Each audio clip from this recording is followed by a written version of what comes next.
Elhamdülillahi Rabbil alemin. Vessalatu vesselamu ala aşrafil mursalin ve ala alihi ve ashabihi ecma'in. Amma ba'd, assalamu alaikum ve rahmatullahi ta'ala ve barakatuh.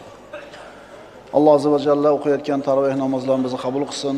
Xatmi Qur'onlarimizni qiyomat kunida boshimizga soyabon qilgan bo'lsin. Jimib olinglar endi. Eho qiynamayaptimi, yaxshimi? Hammaga yaxshi eshitilyaptimi? Saodatning sabablari darsimizdan 16-sabab iymon hayot demakdir. Iymon hayot demakdir. Iymon birodarlar bu baxt degani. Haqiqiy baxtsiz insonlar kimlar? Haqiqiy baxtsiz insonlar iymon xazinalaridan, ishonch zahiralaridan mahrum bo'lgan muflislar. Muflis degani nima degani edi? Muflis degani bankrot degani, hech narsasi yo'q odam degani. Bundaylar dunyoda yasharkan doimiy suratda hayotdan norozi bo'ladi. Doim g'azablangan bo'ladi, baxtsiz bo'ladi, doim xorlikda bo'ladi. Hayotidan doim shikoyat qiladi. Chunki ular iymondan yuz o'girishgan. Iymoni bor odam hayotidan shikoyat qilmaydi. Chunki unga shu kunni bergan Alloh subhanahu va taolo taqdirga yozgan ish bo'lyapti. Mo'min odam qazoy qadarga rozi bo'ladi. Alloh berdimi shu kunni, alhamdulillah deydi. Mana shu iymoni kuniga rozi bo'lishlikka sabab bo'ladi, roziligi esa uni baxtli bo'lishiga sabab bo'ladi. Birodarlar, baxt bu insonning o'zini hayotidan roziligi. Baxt kuningizdan rozi bo'lishligingiz. Alloh azza va jalla mana shu iymondan yuz o'girganlar haqida nima deydi? Estağfirullah. "Wa man a'rada an zikri fa inna lahu ma'ishatan donka." Mana shu qonun hayotda ishlaydigan. Kim mening eslatmamdan yuz o'girsa, albatta u uchun tang, baxtsiz hayot bo'lar. Bu qonun. Eslatmamdan yuz o'girsa, donka degani torlik degani, tanglik degani. Juda ham bir qattiqlik, qiyinchilik degani. Iymondan yuz o'girgan insonning hayoti shunaqa bo'ladi, garchi dunyosi juda ham katta bo'lsa ham. Garchi qo'lida shuncha katta bor mol davlat bo'lsa ham, iymon bo'lmaydigan bo'lsa, bu insonda hayoti tang bo'lishigini Alloh taolo aytayapti. Birodarlar, eslatmadan yuz o'girgan odam albatta tang hayot bilan kun kechiradi, baxtsiz bo'ladi. Buni Alloh subhanahu va taoloning o'zi aytayapti. Eslatma bu din, eslatma bu iymon, eslatma bu hidoyat. Bu qonun. "Va man a'rada an zikri fa inna lahu ma'ishatan donka." Kim mening eslatmamdan yuz o'girsa, bas uning uchun tang hayot bo'lar. Ko'p qaytaramiz bu oyatda. Yodlab olinglar. Odam alayhisalom jannatdan yerga tushdi, qilgan xatosi tufayli. So'ngra Alloh taolo nima dedi? "Faman tabi'a hudaya fala yadhillu va la yashqa." Yerga tushdi odam alayhisalom o'zining ayoli Havvona bilan, iblis ham tushdi. Mana bir-biriga dushman bo'lib tushdi. Endi Alloh hukmini aytdi. Bas mening hidoyatimga kim ergashsa, mana shu odam yo'ldan ozmaydi, baxtsiz bo'lmaydi. Qaranglarda, kimning baxtli bo'lishligi Odam alayhisalom yerga tushgan paytda aytib qo'yilgan formulasi. Kim meni hidoyatimga ergashsa, adashmaydi va baxtsiz bo'lmaydi. Baxt bu hidoyat. Haqiqiy hayot bu iymon birodarlar. Kishi mana shu Alloh taoloning dinidan, hidoyatidan qanchalar uzoqlashsa, qancha uzoq bo'lib ketsa, uni baxtsizligi ham shuncha kuchayib boraveradi. Xuddi yonib turgan bir o'tni oldiga kelgan sari issig'i tegadi, uzoqlashganingiz sari u issiq yoriq sizdan uzoq bo'lib, qorong'ida sovuqda qolib ketganingizdek, hidoyatdan qancha uzoq bo'lsangiz, baxtsizligingiz shuncha kattayib boradi. Endi umuman Allohni tan olmaydiganlarning ahvolini tasavvur qilib ko'ringlar.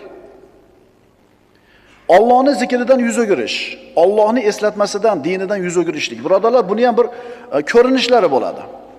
Kimdir umuman dinni esdan chiqargan bo'ladi. Umuman hidoyat bilan ishi kori yo'q, mutlaq unutgan. Endi buning baxtsizligi, shaqovati shunga yarasha bo'ladi. Yana kimdir dindan unchalik uzoqlashmagan. Aqidasini biladi, Allohning yakkaligini biladi. Qiyomatda hisob kitob borligini biladi, ammo shariatning hukmlariga beparvo. Namoz o'qimaydi, roza tutmaydi, yolg'onni ko'p gapiradi. Endi buning shaqovati shunga yarasha. Qonun.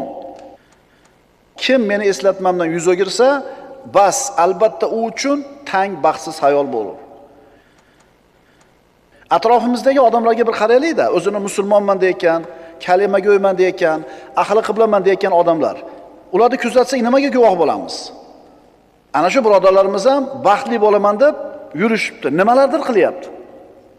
To'g'rimi? Dunyo matosi ko'p bo'lsa, pulim ko'p bo'lsa, baxtli bo'laman deb o'ylayapti. Aksar odamlarning kallasidagi tushuncha shunaqa. Uni baxtli bo'lishligi nimaga bog'liq? Faqat pulga bog'liq. Shu tasavvur to'g'rimi? Shu tushuncha qayerdan kelib qoldi bizga? Robbimiz Alloh azza va jalla Odam alayhisalom yerga tushirib, meni hidoyatim keladi, kim ushasa adashmaydi, baxtli bo'ladi, baxtsiz bo'lmaydi deb turgan bo'lsa. Qarangda, Alloh taolo meni eslatmamdan yuz o'girganni hayoti tang bo'ladi deyapti. Bu deganichi albatta kasal bo'ladi, albatta kambag'al bo'ladi, dunyosi qo'lida bo'lmaydi degani emas. Inson sog' bo'lib turib, qo'lida millionlari bo'lib turib ham tang hayot kechirishi mumkin. Ma'qulmi? Ha, buni muqobilida ikkinchi oyat bor. Man amila solihan min zakarin aw untha. Erkakmi, ayolmi, mo'min bo'lgan holida solih amal qilsa, falanuhyiyannahu hayatan tayyiba deydi Alloh. Biz unga pokiza hayotni beramiz deydi. Endi pokiza hayot degani albatta boy bo'ladi, sog'lom bo'ladi, serfarzand bo'ladi emas. Kambag'al bo'lib turib ham pokiza hayot kechirishi mumkin inson. Farzandi yo'q bo'lib ham pokiza hayot kechirishi mumkin. Mana shu dunyo matohi qo'lida bo'lmay turib ham inson saodatli yashashi mumkin. Qachon? Allohni eslatmasdan yuz o'girmagan bo'lsa. Shuning uchun bugungi darsimizning mavzusi hayot nima ekan? Iymon ekan. Iymon bu hayot degani. Mo'min kishi bunaqa torlikda yashamaydi. Chunki Robb bizga iymon keltirgan bo'ladi, qalbi doim keng bo'ladi. Mana Banu Isroil payg'ambarlar tarixiga murojaat qilamiz. Ana shu 600 ming yoki undan ko'proq bo'lgan yahudiylarni bir necha asrlik qullikdan Musa alayhisalom yetalab olib chiqib ketdi. Dengizda oldiga borishganida orqa tomondan Fir'avnning qo'shini keldi. Shunda qalbi Allohdan uzoq bo'lgan, iymoni zaif kishilar nima deyishdi? Inna la mudrakun, bo'ldi, yetib kelishdi. Tamom bo'ldik, tugadik deyishdi. Lekin Musa alayhisalom nima dedi? Kalla inna ma'i robbi sayahdin. Yo'q, Robbim men bilan albatta yo'l ko'rsatadi. Mana shunday tang nochor holatda ham qalbi Allohga suyangan, iymoni komil bo'lgan odam nima deyapti? Robbim men bilan yo'l ko'rsatadi. Shu yerda siqilib saxir bo'lib qolishi mumkin inson. Lekin mo'min nima deydi? Alloh aytgani bo'ladi deydi. Mashhur psixolog olimlardan hisoblangan zamonamizdagi doktor Karl o'zini ruh borasida izlanishdagi zamonaviy inson kitobida shunday deydi. Diqqat qilinglar-da, hozir men faqatgina oyatdan yoki shar'iy ma'nolarda aytgan bo'lsa, mana dunyo odamlari, ana shu musulmon bo'lmagan psixologlarning gapirgan gapini mana o'qib beraman, eshitinglar. Mavzuimiz nima edi bugungi? Iymon hayot demakdir. Hayot bu iymon. Iymoni bor odamma hayot. Iymoni yo'qda hayot emas. Vallazina kafaru yatamatta'una va ya'kuluna kama ta'kulul an'am wan naru maswan lahum. Alloh taolo hayot demayapti ularning hayotini. Vallazina kafaru, kofir bo'lgan insonlar yatamatta'una va ya'kuluna kama ta'kulul an'am.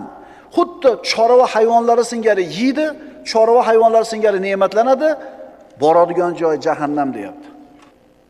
Birodarlar, ularning mashinalarini, dunyoviy maishati hayotini zo'rligini ko'rib turib, mashinada hayoti zo'rda, qara, qara, bitta mashinasi chizilib qolsa sirazi yangi olar ekan. 30 ming yurgan mashinani eski der ekan. Mana hayot deyotganlar iymoniy hayot nima ekanligini bilmaydi-da. Ana shu psixolog aytadi.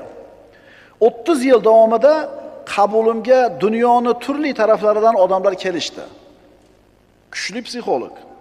Yuzlagan bemorlarni davoladim. Ularning ko'pchiligi o'rta yosh, ya'ni 35 dan yuqori edi. Ularning orasida o'z muammosini diniy asosda hal qiladigan bironta ham odam yo'q edi. Hayotida bo'layotgan muammolarni din bilan, iymon bilan hal qiladigan bittasi ham yo'q. Nimaga muammoga keldi bular? Nimaga psixologga kelyapti? Chunki iymoni bo'lganida psixologga bormas edi. Nimaga psixologga borasan, aytchi? Domlaga aka, domla manaqa problema bo'lyapti. Nima tavsiya qiladi shariatimiz? Shariatda bunday deyilgan. Alloh taolaning taqdiri, rozi bo'lishing kerak. Shukr keltir. Alloh taolo senga musibatni bir narsani olib qo'ygan bo'lsa, Alloh undan kattani kechagi evaz Allohdan ana psixologda. Mana endi dunyoda ko'zga ko'ringan psixolog aytayaptiki, ana shu yuzlagan odamlarning aksariyat 35 dan tevada, o'rta yoshdagi, rosa kuch-quvvatga to'lgan payti, ularning ichida birontasi ham yo'q. Iymon bilan muammosini hal qiladigan. Yana bu psixolog aytadi. Shuni aytish mumkinki, bularning barchasi kasal. Chunki ular din, iymonli insonlarga ato qilgan narsani yo'qotishgan. Haqiqiy iymonni tiklab olmagan kishi aslo shifo topa olmaydi. Haqiqiy iymonni topmagan, tiklamagan odam shifo topa olmaydi deyapti. Bizda bormi haqiqiy iymon? Bizda susayib turadi. Domlalar gapirganda zo'r bo'lib qolamiz. 3-4 kun o'tgandan keyin susayib ketadi. Bu normalniy odamlar shunaqa bo'ladi o'zi. Chunki Nabiy sallallohu alayhi vasallam oldiga Hanzala roziyallohu anhu bilan Abu Bakr Siddiq kelishgan. Sizni oldingizda boshqacha olamiz, uyimizga borganda boshqacha bo'lib qolamiz deganda payg'ambarimiz aytganlar, "Valakin sa'atan fa sa'atan." Agar meni oldimdagi holat bilan ko'chada yura olganinglarda, iymoni shunday bir cho'qqisiga chiqqan holatda, farishtalar ko'zingizlarga ko'rinar edi va qo'lingizlarga qo'llarni berib ko'rishar edi. Lekin gohida unday, gohida bunday bo'ladi. Demak, psixologini gapini qarang. Inson haqiqiy iymon degan narsaga ega bo'lmasdan turib, shifo topa olmaydi deydi. Oyatni qaytaramiz. Astagfirullah. Va man a'rada an zikri fa inna lahu ma'ishatan donka. Kim mening eslatmamdan yuz o'girsa, bas albatta uning uchun tang, baxtsiz hayot bo'lur dunyoda. Va nahshuruhu yawmal qiyamati a'ma. Oxiratda uni ikkala ko'zini ko'r qilib tiriltiramiz deydi. Oyatni o'qiymiz. Sanulqi fi qulubil ladina kafaru ru'ba bima ashraku billah.